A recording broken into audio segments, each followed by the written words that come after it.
एक बात तो माननी पड़ेगी कि शेर ड्रामा अब काफी बोर हो चुका है। लेटेस्ट एपिसोड में बहुत सारी बोंगियां थी और यहाँ पर ड्रामा स्लो भी बहुत हो गया। इसीलिए हम बार बार डिस्कस करते हैं कि इस ड्रामे का एंड क्या होगा, किस तरीके से इसको कंक्लूड किया जाएगा और क्या होगी स्टोरी आगे से।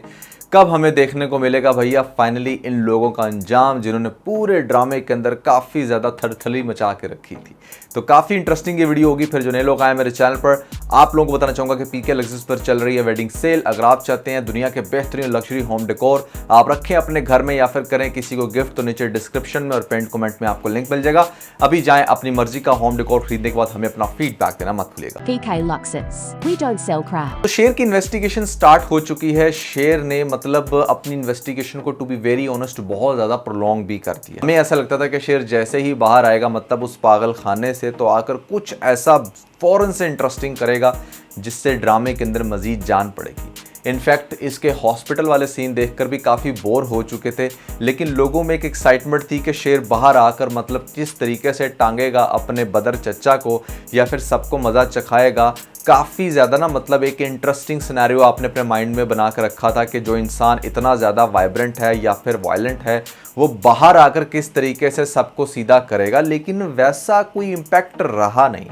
अभी तक शेर को बड़ा सस्पिशियस वे में स्मार्टली और आप कह लें कि बड़ा सॉफ्ट हैंडेड खेलते हुए दिखाया जा रहा है, जिसकी वजह से ड्रामा थोड़ा सा बोर हुआ। ये एक पहली रीज़न है।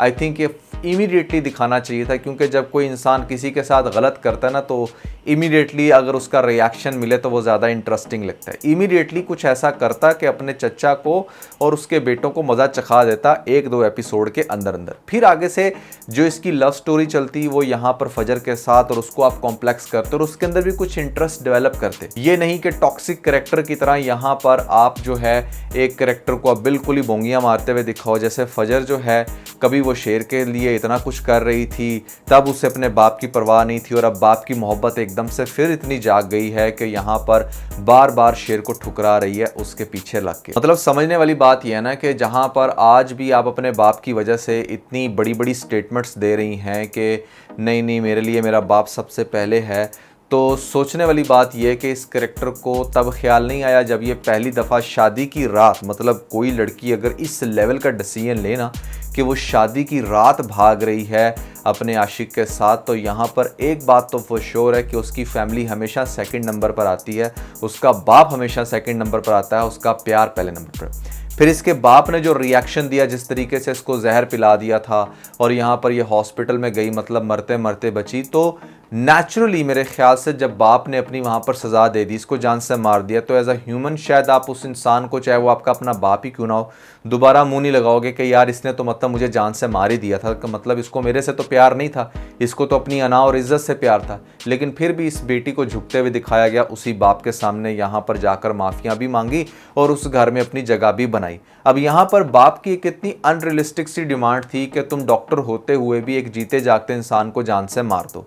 फिर भी इस लड़की ने ये नहीं किया कि मतलब यहाँ पर मुझे लगता है कि मेरा बाप पागल हो गया, मैं इसको छोड़कर उस इंसान के साथ भागकर शादी ही कर लेती, शायद बेहतर था, लेकिन यहाँ पर अपने आप को जस्टिफाई करती है। फिर आपने देखा कि जिस तरीके से बाप ने भरी महफिल में सबके सामने, किसी लड़की की इज्जत ही सब कुछ होती है, जिस तरीके से इसके बाप ने इसको खींचकर सारी फैमिली के सामने मतलब शेर की गाड़ी में बिठा दिया। कोई भी लड़की, मेरे ख्याल से आप रियलिस्टिक ग्राउंड में भी सोचो, अपने आप पे रख कर सोचो, तो आप कहोगे यार आई थिंक अब मुझे फाइनली शादी करनी चाहिए। लेकिन फिर भी कोई लड़की या कोई कैरेक्टर इस हद तक अनरियलिस्टिक कैसे हो सकता है कि वो उसी बाप के पीछे लगकर दोबारा शेर जैसे हीरे से शादी नहीं करेगी, जो लड़का मतलब पहले उसकी इज्जत को प्रोटेक्ट करता है, जिसको फिर इसने भी बचाया। मतलब वो सारी चीज़ें ना इलॉजिकल हो जाती हैं। यहाँ पर फजर का इस मोमेंट पर फिर से इनकार करना और बार बार अपने बाप के पीछे ही भागना, ये तो मतलब लव नहीं, कोई ऑब्सेशन ही लग रहा है यहाँ पर इस फजर कैरेक्टर का उसके बाप के साथ। इसकी वजह से आई थिंक आप सब लोगों को ये ड्रामा बोरिंग लग रहा होगा और यहाँ से आपको इतना ज़्यादा इंटरेस्ट इसका नहीं बन रहा होगा। तो आई थिंक ये इस ड्रामे की राइटिंग की सबसे बड़ी मिस्टेक है। मेनली जो आजकल हमें ड्रामा इतना इंटरेस्टिंग नहीं लग रहा, उसके पीछे सबसे बड़ी रीज़न ही यही है कि ड्रामा जितना इंटरेस्टिंग स्टार्ट से था, फिर दरमियान में आकर उसको थोड़ा बोर किया और अब तो बिल्कुल ही पैथेटिक कर दिया। यहाँ पर जो स्टोरी है ना उसकी कोई सेंस डेवलप नहीं हो पा रही। ठीक है, फजर को आप बिल्कुल दिखाएं कि ठीक है फ़ौरन से शादी नहीं हो पा रही, लेकिन सिनेरियो कोई और क्रिएट करें। यहाँ पर फजर की उसके बाप के लिए मोहब्बत होती तो कुछ ऐसा भी होता कि उसका बाप भी इतना ज़्यादा वाइल्ड ना हो रहा होता कि जैसे कभी जहर पिला रहा है या फिर धक्का देकर उसको घर से निकाल ही रहा है। कुछ ना कुछ ऐसा दिखाया जाता है कि हाँ उसका बाप जो है ना वो बड़ी अच्छी सॉफ्ट नेचर का मालिक है और यहाँ पर उसको प्यार ही करता रहा है हमेशा, कभी भी इतना ज़्यादा जुल्म नहीं किया। हाँ जो गलतियाँ हुई हैं बार बार वो फजर के एंड से हुई हैं, तो भी हम कह सकते थे कि हाँ यार इसका बाप भी तो फरिश्ता है ना, कि जो बेटियाँ इतनी बड़ी बड़ी गलतियाँ कर रही हैं फिर भी उसको जो है ना वो माफ़ करता चला रहा है। तो समझ में आना था कि हमें हाँ भाई उसको उसके बाप के साथ जो अटैचमेंट है वो इट मेक्स सेंस। यहाँ पर इस ड्रामे के केस में ये टोटली बुलशिट है। अब शेर जो है ना बेसिकली जिस तरीके से वो अपने बहनोई को उसको एक कंपनी बना कर दे रहा है। अच्छा फिर मज़े की बात यह है कि जब भी आप किसी को बिज़नेस बना कर देते हो ना, चाहे आपका बहनोई या भाई है या कोई भी है, आप ऐसे ही नहीं कि बहुत बड़ी इन्वेस्टमेंट करके उसको दे देते कि हाँ भैया तू अब इस चीज़ का ऑनर है तू कर। हमेशा छोटे से स्टार्ट किया जाता है और बिज़नेस ऐसा नहीं होता आप फ़ौरन से किसी को नहीं बना कर दे देते कि जहाँ पर वो पहले दिन ही चेयरमैन बनेगा और उसके जो है ना इंटरनेशनल टूर्स भी शुरू हो जाएंगे। एक बहुत बड़ी बोंगी दिखाई है जहाँ पर वो आगे से कह रहा है कि आप तो 1-2 साल के अंदर मैं भी जो है यहाँ पर आप जैसी एम्पायर बना लूँगा। तो ये एक बुलशिट था। और फिर दूसरी बात ये कि दोनों भाई जो है ना तीनों बाप बेटा सेल्फिश हैं, ठीक है। अब ये जो दरमियान वाला फ़हद है डेफिनेटली इसको भी बड़ी तकलीफ़ हो रही होगी कि मेरे उस भाई को तो बिज़नेस बना दिया, मेरा क्या। तो ये यहाँ पर क्यों चुप करके बैठेगा, जो कि मुझे लगता नहीं है कि चुप करके बैठेगा। कुछ ना कुछ तो ये भी बोलेगा कि ऐसे में यार मेरा क्या बनेगा या मेरा क्या हिस्सा है इस सारे मामले के अंदर। और ये भी हो सकता है कि भाई को फंसाने में शायद उसका भी एक बड़ा काम हो। लेकिन बात यह है कि यार बात क्या थी, आपने उसको क्या से क्या बना दिया। इन्वेस्टिगेशन हमारा शेर अब जाकर कर रहा है, अब जाकर उसने कोई बंदा ऐसा हायर किया या उससे मिल रहा है कि कह रहा है कि मुझे इस नंबर की सारी डिटेल्स चाहिए, इसको कॉल मिलाई, क्या बात कही। और मेरे ख्याल से ये जो नंबर जिसकी इन्वेस्टिगेशन करवा रहा है ये इसका चच्चा ही है। इसके चच्चा ने ही जिस तरीके से सबको कॉल्स मिलाई हैं, डेफिनेटली कॉल रिकॉर्ड जब इसके निकलेंगे तो चीज़ वाजिया हो जाएगी।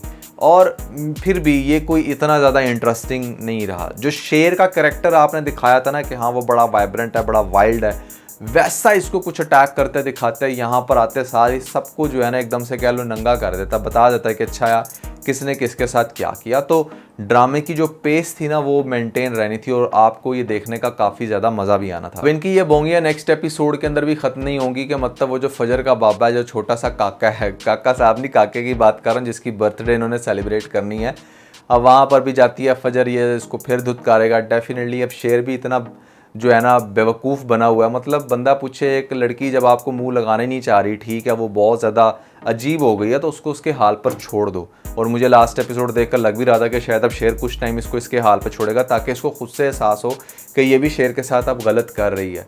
लेकिन नहीं भैया, शेर को भी दिखाया जा रहा है दोबारा से फिर से वो उसके पीछे पीछे। और यहाँ पर जो फजर है वो तो 7वें आसमान पे, वो फिर से उसको गंदा करके वापस आ जाएगी अपने हॉस्पिटल में। तो this is getting irritating now, मतलब इतना भी नहीं होना चाहिए। और बाप की क्या लॉजिक है ये सारे मूड के पीछे, ये भी समझ से बाहर है। काका साहब की जैसे कि मैंने आपको प्रेडिक्शन दी थी कि काका साहब की डेथ हो जाएगी, तो वो फाइनली आपको नेक्स्ट एपिसोड में दिखाया जाएगा। पहले डेथ वाला इवेंट होगा, शायद उसके बाद हो यहाँ पर बर्थडे, या पहले बर्थडे हो फिर इवेंट हो, या फिर दोनों चीज़ों को मिक्स करके दिखाएंगे, क्या करेंगे देखेंगे। लेकिन भैया यहाँ पर ताज बीबी भी जो है ना उसका भी बिहेवियर बहुत ही ज़्यादा इरिटेटिंग है।